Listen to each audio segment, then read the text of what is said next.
Teacher's Pet. Hi, it's me, Arnold Muñez, your Mapi teacher, and today it's the second day of October, and we are required to, to be here sa school. At yun ang ginawa ko, of course, after logging in, because ilang araw na lang opening of the class will start. It's kind of a historic one. Ito yung classroom ko, actually. Actually, it's not a classroom. It's more on a gym, boxing gym, because ako yung tawag ito, yung boxing coach sa school namin. So, as a Mapi teacher, you ought to have a team to handle. Kasi ito yung gym nasira na yung bubungan siguro for a long time. Kasi ito yung this is Marcos type kind of building, and this is already decapitated. And since this is about to be abolished according to the administration and to our heads, so I asked if pwede bang gamitin for a boxing gym since may team nga kami dito. Bago lang yung team namin, siguro I handled it first way back 5 years ago, 6 years ago. But when I went to the regional office, and since yung ina-IR nga is na-abolished, na-stop, hindi na tuloy. So I went back here sa school at yun, hinawakan ko yung boxing. And you will notice also na all our DIY, do-it-your-own kind of equipment that I have here in our gym. So, lubid yan, binili ko yan, may personal money yung mat. Kasi wala namang budget para boxing eh. So, ito yung mga gamit sa gym equipment. Yan din mga personal ko din yan. At yung mga boxing equipment. Bali bags, mga bags. Yan, all yan. Personal yan. Kasi passion ko rin naman yung boxing. And hindi pa na-renew yung license ko. So ako lang yung professional license na boxing trainer dito sa Negros Oriental. Nag-iisa. And hindi ko pa na-renew. I also train professional boxers. And thank you to our Wagger Warriors na group. Yan yung binili yan ng kasama yan sa mga sponsors. Sir Ayan, thank you. So, it's from Boston Finance. Yan is personal. And this is personal. So, ang gagawin ko is yung naglilinis. Ito, hawak-hawak ko ngayon yung dumi na. Ngayon, naputusan ng linisin kasi wala nang students na maglilinis. So, I'm doing it my own. So, wala namang mawawala kung maglilinis, diba? Yan, sobrang kalat. Sobrang kalat. So, linis muna ako.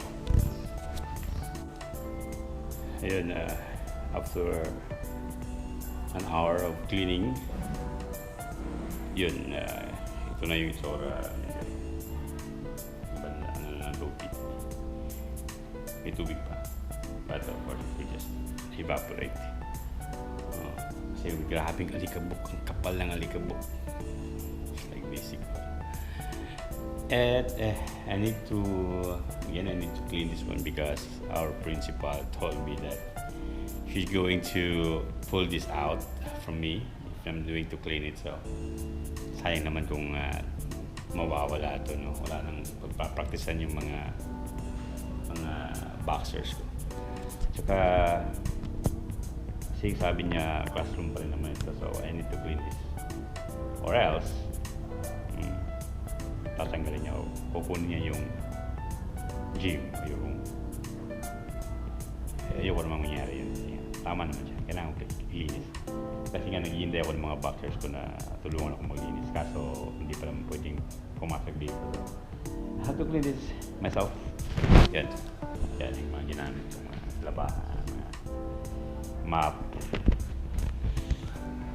So, I need to have some messy that I need to clean up.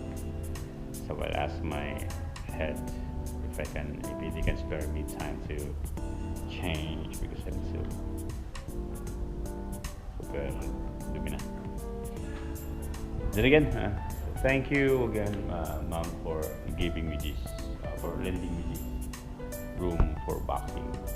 You know, may video na-motivate na yung mga boxer kasi yung pinakamahirap sa coaching or sa boxing is yung paghahanap ng mga boxers kasi aside sa mahirap yung boxing, buwis buhay yan, buwis buhay yung boxing, and hindi madaling maghanap ng boxer. Hindi naiintindihan ng mga ano yun, hindi naiintindihan ng iba yun, ng karamihan na super hirap yung paghahanap ng mga boxers. Buwis buhay. Ito mahirap nga sa pagiging trainer, pagiging coach.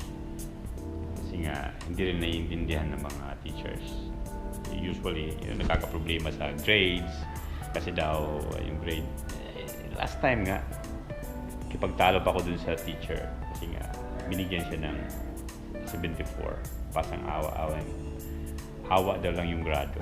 74, ba't hindi lang gawing 75? Yung bata nakapag-gold na ng division meet, tapos papunta na ng regional meet, hindi nakasali kasi nga yung teacher hindi man lamang binigyan ng consideration yung bata na bigyan ng 75. But anyways, karapatan nila yung sa amin lang as a coach and trainer, maski naman lang kasi hindi naman lahat ng kayang ipasa.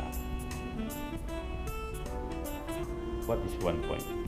But anyways, hindi ko na rin I will not transfer that because nagdaan na yun at yun, pinipilit ko na lang yung mga boxers ko na pagbutihin yung pag-aaral. Yun naman talaga ang karapat-dapat, nararapat. But I wish bigyan ng kaukulang pansin yung atleta. Hindi sa umabot sila. Anyways, yun talaga mga MAPE teachers. Trabaho ng mga MAPE teachers yan. Bilang coaches at trainers. Yun.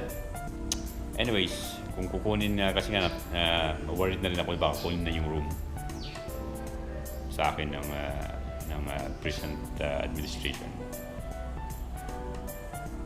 Kasi marami na rin galit. Yung bang galit na ako lang atang may gym dito. Marami nang galit. Mga teachers, ng mga kasamahan. But anyways, kung kukunin nila, wala naman akong magagawa din. Just have to find a way. Dati naman ginawa ko naman, I have to find ways. Just for my passion. Yung mga bata naman mayroong mamotivate niya mga bata. Kasi ang ganda kasi yung nagiging maganda yung pananaw nila sa buhay lalo na sa style of coaching ko. Kasi nga, I'm more into building the character of the athlete rather than winning. Winning comes as long as you build the character of discipline and practice and motivate. Yun ang importante sa akin. Yun ang principle ko bilang isang coach. Iba-iba naman tayo ng principle, diba? Once again, bye for now. This is Arnold Muñez, MAPE teacher ako. Yo.